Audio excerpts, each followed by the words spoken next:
Hello, my name is Robert Clifton Robinson. I'm a Christian author, philosopher, and apologist. For the past 44 years, I've been conducting research, writing, and lecturing around the world concerning the evidence to support the life, death, and resurrection of Jesus Christ.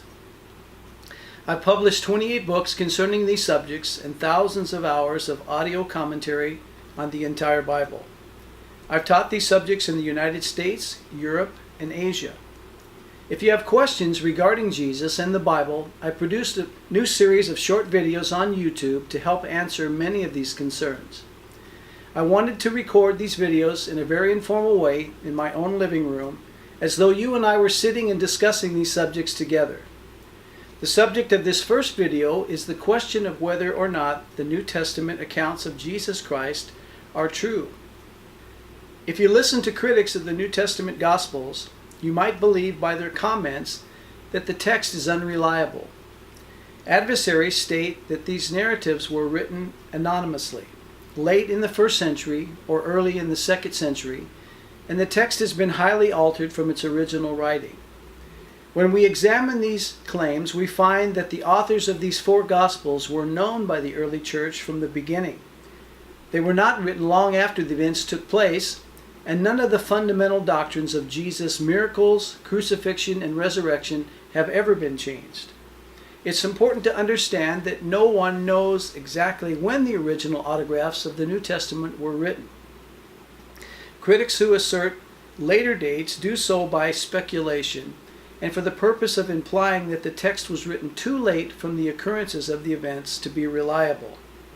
This is interesting because no ancient secular writing was ever closer to the events than those of the New Testament.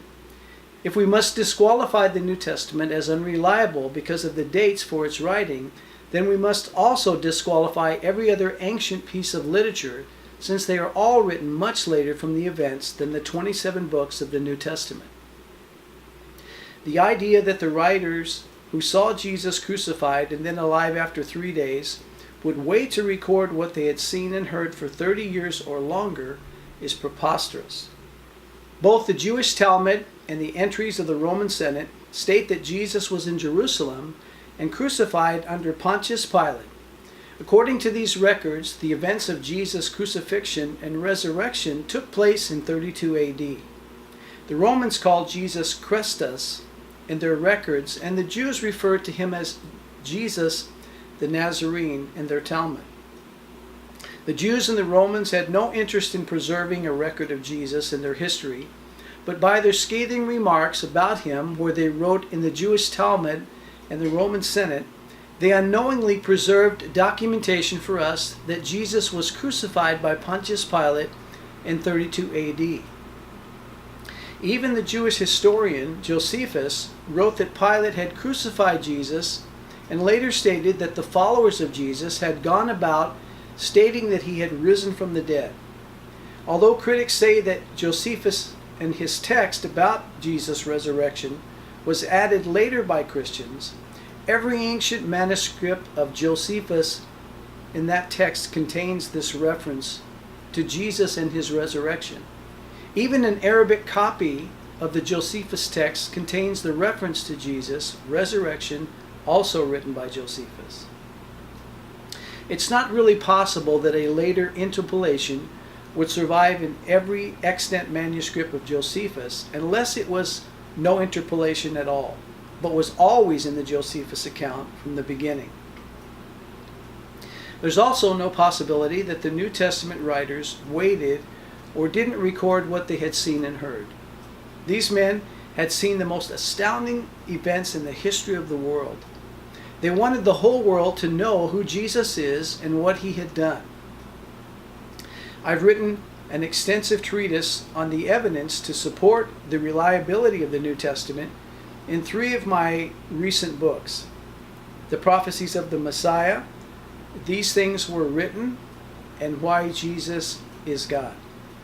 You can check out these books at my Amazon author's website or visit my personal website at www.robertcliftonrobinson.com. Regarding the Codex, We know from archaeological discoveries that a new form of writing appeared early in the first century. Prior to the crucifixion and resurrection of Jesus, events were recorded on parchments that were compiled into scrolls. The early Christians were the first to develop a new form of preserving and distributing their text about Jesus, and they called this the Codex. Instead of rolling up the parchments into scrolls, the text was cut into sheets and bound into books. The Codex came into existence because the disciples of Jesus wanted a reliable, efficient way to copy and distribute the accounts of his life, death, and resurrection to churches and people all over the populated world. The Codex appeared in the historical record early in the first century, not in the second century when critics assert the Gospels were written.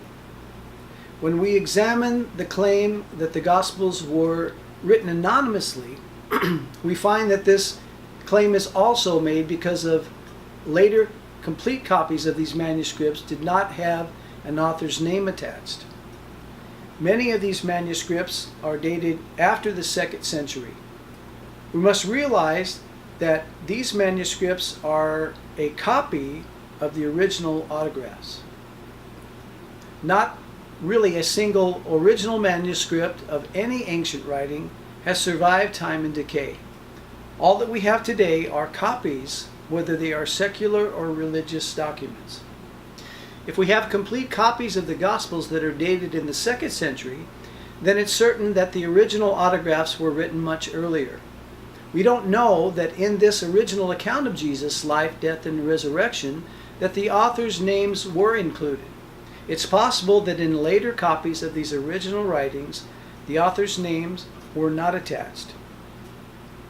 When we examine the records of the Christian church in the first and second century, we find that the authors' names for the four Gospels were never in doubt. There are several early Christian writers who refer to all four Gospels, and their writers are either cited or named as the true author during the first 4 centuries.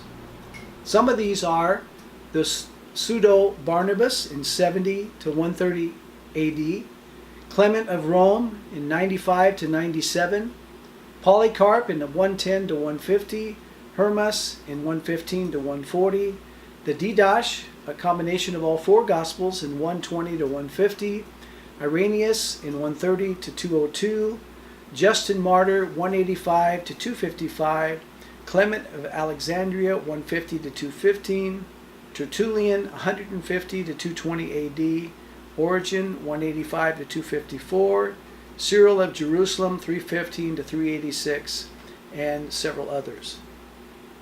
Certainly these men were in a much better position to determine whether the names of the four Gospels were Matthew, Mark, Luke, and John better than any person who's alive today.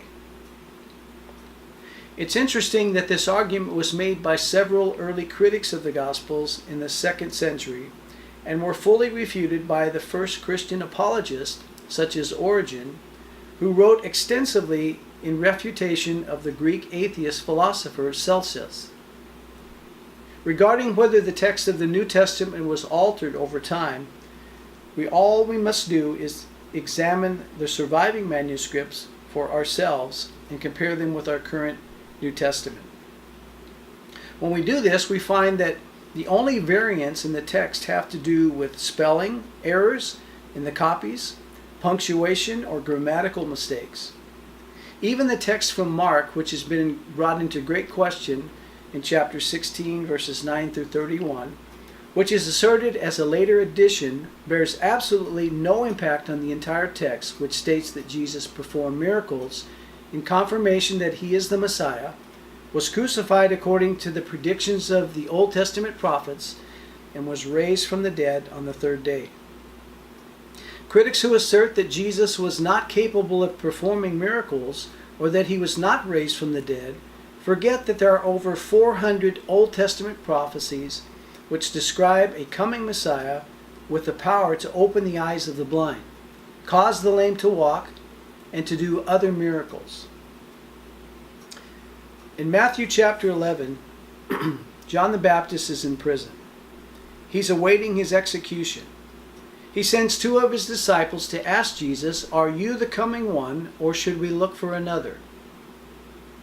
Now, as we examine this, we might find John's statement a little strange, since he's been such a confident and assertive advocate of Jesus up to this point. Jesus said himself of John, "Assuredly, I say to you, among those born of women, there has not risen one greater than John the Baptist," in Matthew 11:11. We must understand the situation from John's perspective. If Jesus is truly the Messiah, why am I in prison? John must have believed that the Messiah would have the power to protect or prevent him from being arrested and executed. Why wasn't Jesus coming to his rescue if he really was the Messiah? This is a reason and an honest question, and John's doubts in the midst of these terrible trials are certainly reasonable. Now it came to pass, when Jesus finished commanding his 12, that the disciples departed from there to teach and to preach in their cities. And when John the Baptist had heard in prison about the works of Christ, he sent two of his disciples and said to Jesus, "Are you the coming one, or should we look for another?" Matthew 11:1-3. I think we can all identify with John's concern. He will soon be executed by having his head removed. If God really loves me, and I'm doing his will, then why has he allowed me to go through this terrible trial? Maybe you've asked that question yourself. Jesus' answer to John through one of his disciples is very telling. Jesus answered and said to them, "Go and tell John the things which you hear and you see. The blind see, the lame walk, the lepers are cleansed, and the deaf hear. The dead are raised up, and the poor have the gospel preached to them. And blessed is he who is not offended because of me." Matthew 11:4-6. This response has gone largely unnoticed by many people, including modern-day liberal scholars. Jesus is asking John to think about what he's seen and heard from Jesus. John knows that Jesus has caused the blind to see, the lame to walk, and the deaf to hear, amongst many other miracles of healing. Jesus is giving the world a piece of empirical evidence that can be observed and tested, which fully validates him as God and the true Messiah. The New Testament narratives of Jesus and his miracles were predicted by the Old Testament. All the prophets described a Messiah who would come and be capable of miracles. It's not simply the words of men who wrote that Jesus performed these miracles, but also the men who stated that he would perform supernatural healing as emblems of his identity as the Messiah. These prophets wrote these predictions from 700 to 1500 years before Jesus came to earth. We should understand that the testimony about Jesus in the four Gospels regarding his miracles is not the beginning of Jesus' story. The Old Testament Hebrew prophecies of the Messiah predict a Savior who will validate his identity as God and Messiah through his ability to perform miracles. This is what Jesus is reminding John when he sent his disciples back with this message.